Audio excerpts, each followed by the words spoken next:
Agora vamos escutar ainda sobre o tema Cenários Brasil. Palmas para receber o vice-presidente da Caixa Econômica Federal, Henriete Sartora Barnabé.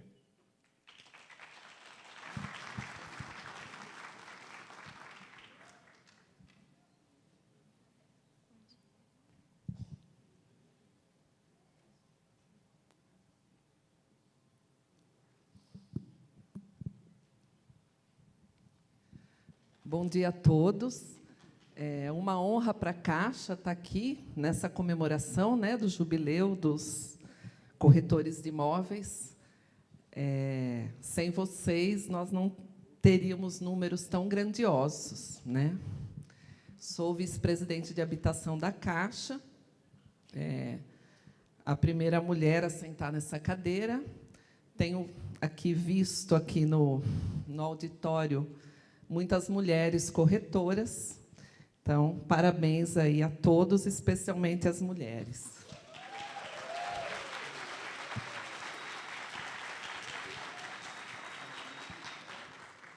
Nós trouxemos uma apresentação para que vocês tenham aí uma visão, né, dos números da Caixa. E pensando também, já que o tema aqui é cenário, né, cenários para 2023, acho que é importante vocês conhecerem um pouco dos nossos números. Vamos ver se funciona aqui, né? Funciona. Agora, em julho, nós batemos um recorde. Nós contratamos 16,3 bilhões de reais de crédito imobiliário. É a maior contratação da história da Caixa. 38%, quase 40% maior do que o mesmo período, julho de 2021. Vocês vão observar que, quando nós trazemos os números, né, já falei aqui, são números grandiosos, mas por trás desses números, nós temos muito orgulho de ser o banco da habitação e o banco que realiza o sonho dos brasileiros, né? Então, vocês também aqui fazem esse papel da realização do sonho das famílias, que é ter uma casa própria. E entender a necessidade de cada família é o que faz a diferença na profissão de vocês, eu imagino. E, para a gente tem muita satisfação de ver o brilho nos olhos, né, de cada contrato que a gente assina. Quando nós falamos de contratação de 2022, o total da carteira, de 90,5 bilhões contratados agora em 2022. Isso significa o quê? 360 mil unidades, né, contratadas, financiamentos concedidos, quase 1,5 milhão de pessoas com casa nova. E o mais importante é a geração de emprego. Como nós contratamos mais de 50% são empreendimentos, né, executados pelas construtoras, então são quase 700 mil empregos gerados nesse período. E uma informação que para a gente é muito importante: mais de 90% da nossa contratação é feita pelos correspondentes. E sabemos que os correspondentes, vocês, como corretores, são os que fazem a diferença e que fazem essa intermediação e que chegamos nos corretores. Foi falado pelo presidente do Banco do Brasil, Fausto, muito sobre tecnologia, sobre investimento em inovação e melhoria de processo. A Caixa também está trabalhando muito. O nosso objetivo é conseguir fazer uma contratação 100% digital, sem que a pessoa, sem que o comprador, sem que o vendedor tenha que estar presente para a assinatura de contrato. A gente sabe que esse é o maior desafio do crédito imobiliário, porque, como temos uma garantia real, dependemos de registro em cartório do imóvel, a assinatura digital ela tem que ter uma segurança muito grande.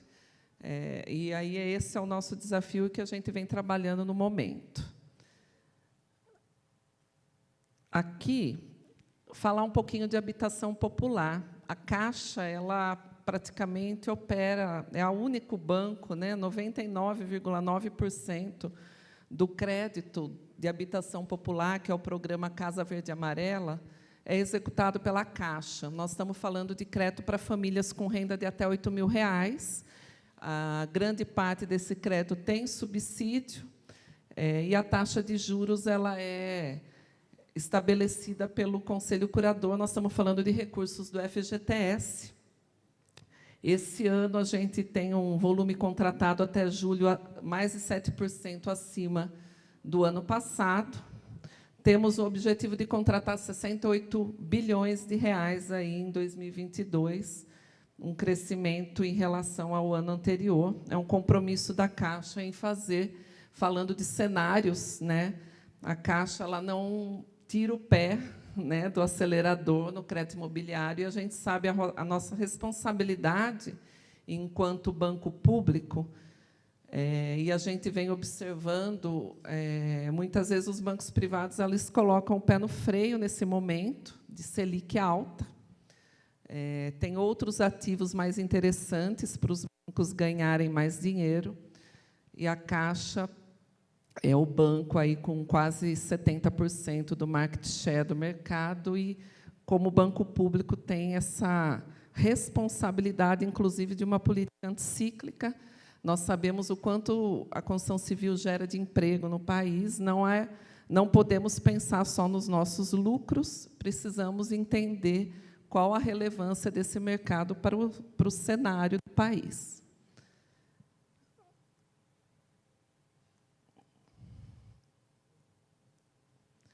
Aqui, agora em agosto, então, também é uma marca, né, histórica. A nossa carteira de crédito imobiliário atingiu 600 bilhões de reais. É um número, de fato, grandioso, 66% do market share, como eu falei, um crescimento de mais de 35% em relação a 2018. Nós temos 6,2 milhões de contratos ativos na nossa carteira. Quando falamos de objetivos, né, olhando para frente, a gente pretende aí contratar 155 bilhões de reais esse ano, um crescimento de 10% em relação ao ano passado. E, se os senhores observarem a curva, né, a gente vem consistentemente crescendo a contratação. Aqui só está um pouquinho... Opa! Falando de cenário, aqui, nós trouxemos essa informação que, para a gente, é muito relevante, é o índice de confiança, né, do empresário da construção civil, que faz com que os novos empreendimentos sejam desenvolvidos e lançados, e que, portanto, a gente consegue manter o ciclo de contratação no ritmo que a gente vem. Então, a gente observa um nível de confiança bastante bom, aí acima da média histórica de 54%. Nós atingimos julho com quase 57%. Então, para a gente, falando de cenário, de novo, repetindo, né, nós não temos nenhuma expectativa de redução nas contratações de crédito imobiliário, e a gente não vem observando as construtoras colocando o pé no freio de novos lançamentos. A gente sabe que o Casa Verde e Amarela é mais desafiador, nós estamos falando de renda de até R$ 8.000, mas algumas medidas que foram tomadas nos ajudaram a manter o ritmo, que agora a gente vai falar um pouquinho delas. E aqui a gente estava conversando um pouquinho, né, com o presidente da DEME, e eu não sei se nós temos outros empresários aqui, imagino que sim. Nós trabalhamos muito entre maio e junho, junto com o MDR, junto com o Conselho Curador, o Ministério da Economia, para que as medidas de estímulo a esse nicho de mercado fossem adotadas o mais rápido possível, justamente para a gente evitar uma redução da contratação. Nós tivemos uma mudança da taxa de juros do pró-cotista. Pró-cotista é aquele que tem uma renda acima de R$ 8.000 para imóveis de até R$ 1,5 milhão. teve uma redução de 1%, até 1% da taxa de juros, é uma decisão do Conselho Curador do FGTS, e tivemos ajustes na taxa de juros nas faixas de renda. Esse efeito teve um efeito positivo, porque você consegue ter uma renda menor, uma taxa de juros menor permite que a capacidade de pagamento calculada pelo banco, a prestação da casa própria caiba no bolso dessa pessoa que muitas vezes não estava conseguindo ser aprovada no financiamento. E também o MDR aumentou o subsídio, o valor do subsídio para a entrada do imóvel, e isso fez com que a gente observasse um crescimento de mais de 20% nas contratações, agora, no começo de agosto, só com essas medidas. Aqui a gente mostra um pouco do efeito que nós estamos falando. Então, as faixas de renda elas foram enquadradas, tiveram um novo enquadramento nos grupos, de forma que elas atingissem as taxas imediatamente inferiores. São medidas vigentes até dezembro de 22, e, como eu disse, aumenta a capacidade de financiamento. Aqui a gente traz um exemplo, que a gente chega aqui com uma família com renda de R$ 2.700, nós conseguimos potenciar em até R$ 10.800 o aumento do financiamento, e essa família recebeu R$ 3.000 a mais de subsídio.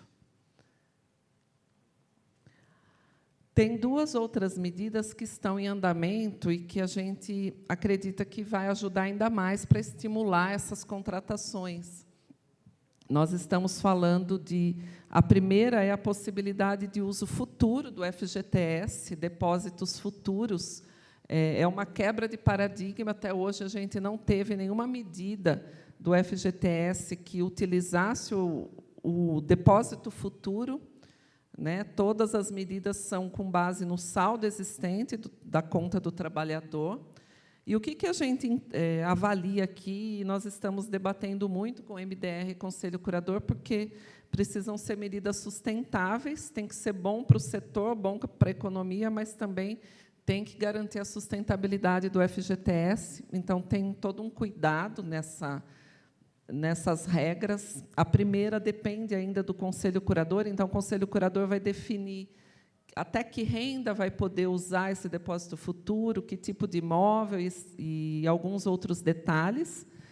E aqui a gente está falando de uma possibilidade de aprovação de clientes que hoje têm a renda formal, mas a capacidade de pagamento não é suficiente para comprar um imóvel de determinado valor. Então, aqui, na parte de cima, a gente estimula quem tem renda formal, mas renda mais baixa. A segunda, que é o Fundo Garantidor da Habitação, nós estamos falando de um fundo de cobertura de risco, também para famílias com renda menor, que aí R$ 2.400 é o que está sendo debatido, mas renda informal. Os modelos de risco dos bancos dificilmente conseguem capturar ou ter uma segurança para aprovar o cliente que tem renda informal. Então, o índice de reprovação é muito grande nesses modelos.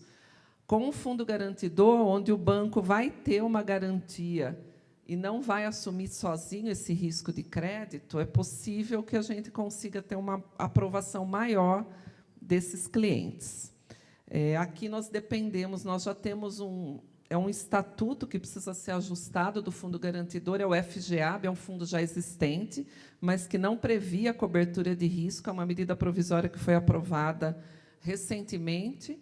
Nós estamos aguardando sanção, e precisa ajuste desse estatuto, já está no Ministério da Economia, a gente está trabalhando para que seja ainda esse ano. Nós achamos importante trazer essas informações para os senhores, porque é um movimento que vai ajudar ainda mais no cenário para 2022 e 2023. Em relação às medidas, é isso. Agora, como eu disse, como mulher, eu gostaria de pedir licença e falar um pouquinho do Caixa para Elas.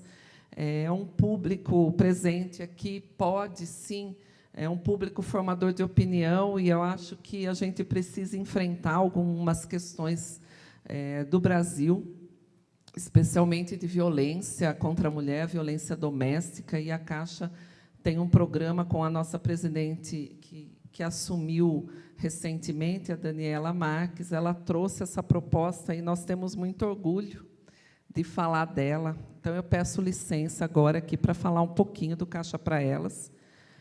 É um programa lançado, né, no dia 9.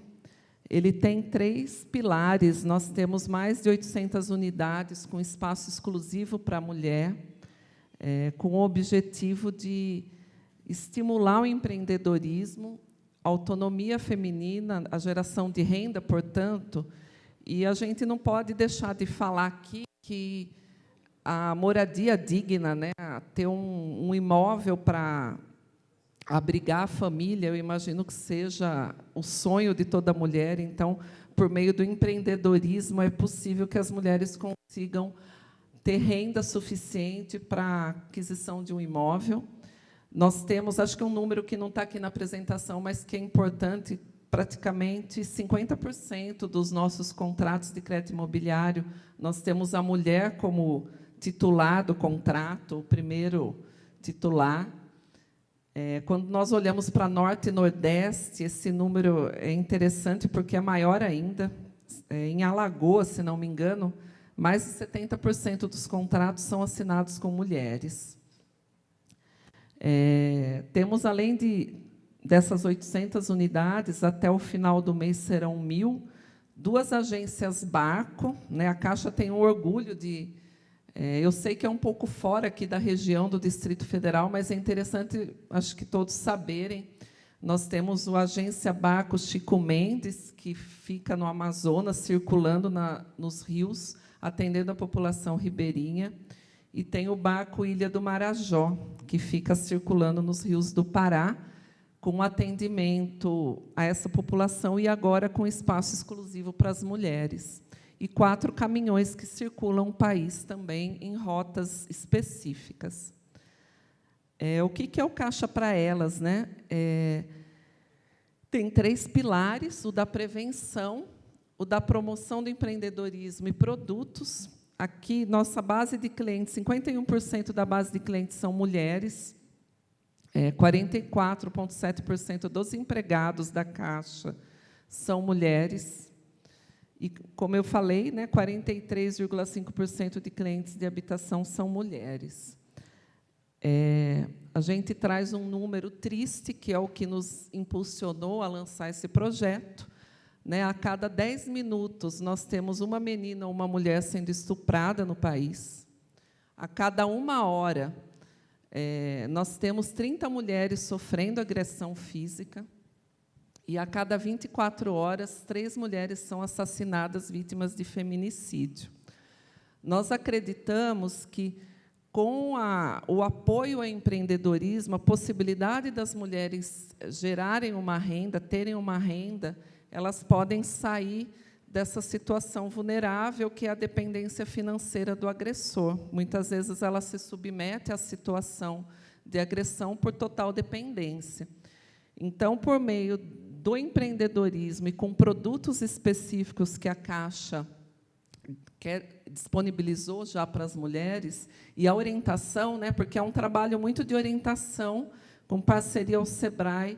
Nós temos uma parceria com o Ministério da Mulher e da Família, que é o Salve uma Mulher, o Ligue 180. Então, o que as mulheres, às vezes, precisam é de um espaço em que elas se sintam acolhidas e que elas possam conversar sobre as suas angústias e tendo apoio.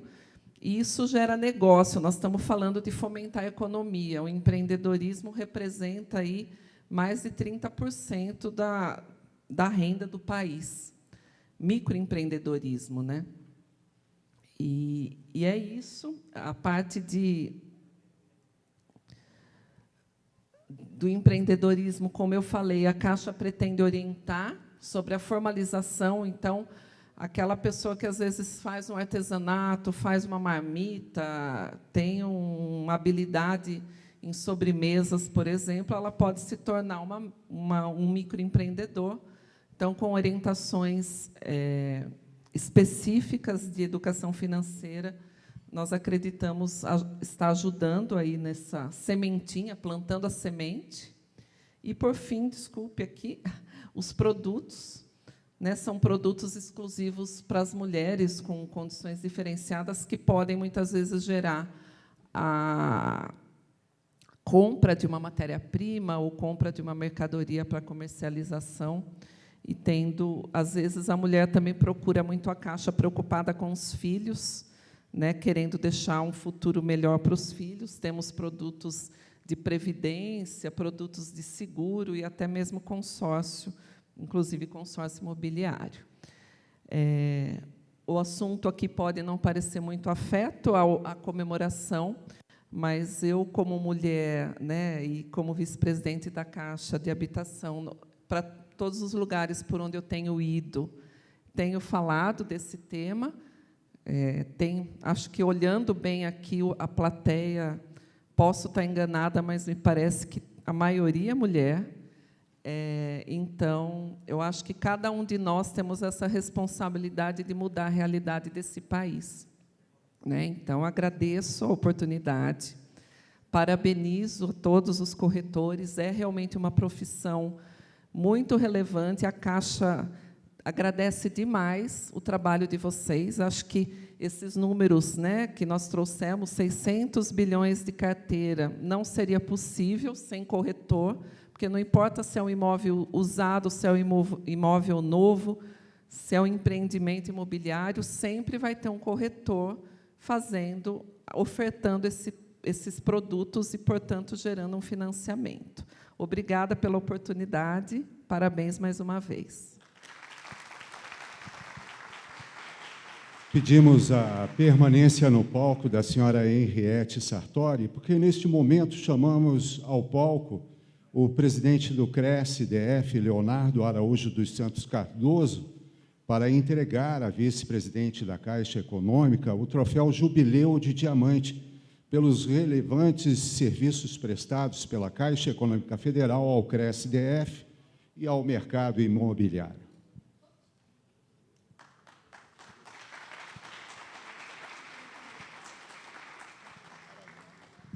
Vamos tirar umas fotos, né?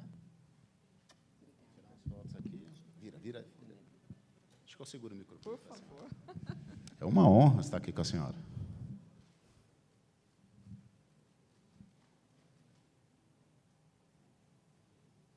Muito obrigada. Obrigada. Nós que agradecemos. Palmas para essa diretora. Representando muito bem as mulheres aqui.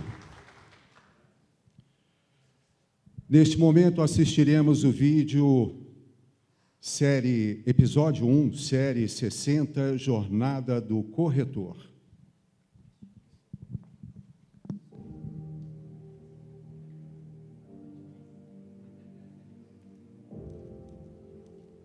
A história do mercado imobiliário em Brasília inicia-se com a construção da cidade, entre os anos de 1956 a 1960. A mudança da capital do Brasil, do Rio de Janeiro para o Planalto Central, requereu uma enorme quantidade de recursos financeiros, materiais e humanos. Com isso, sonhos também vieram para a nova capital, onde era apenas um campo vasto e plano. Juscelino Kubitschek pensou grande. Chamou os corretores de imóveis para ajudar a vender os terrenos e a construir a cidade. A colaboração dos corretores nessa etapa foi de extrema importância. Com isso, muitos corretores de imóveis consolidaram seu nome na nova capital. Mas a história da profissão corretor de imóveis não começa aqui.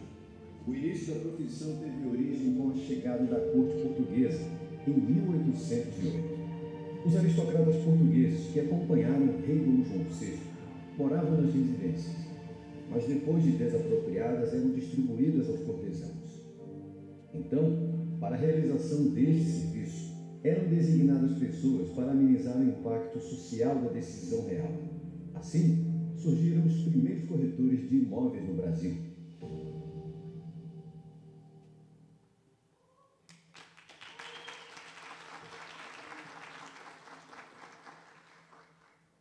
Gostaríamos de registrar, mais uma vez, a presença do senhor Pedro Ávila, vice-presidente da ADM-DF, e representa a entidade neste evento. Também gostaríamos de registrar a presença de Ovidio Maia, presidente Secov DF.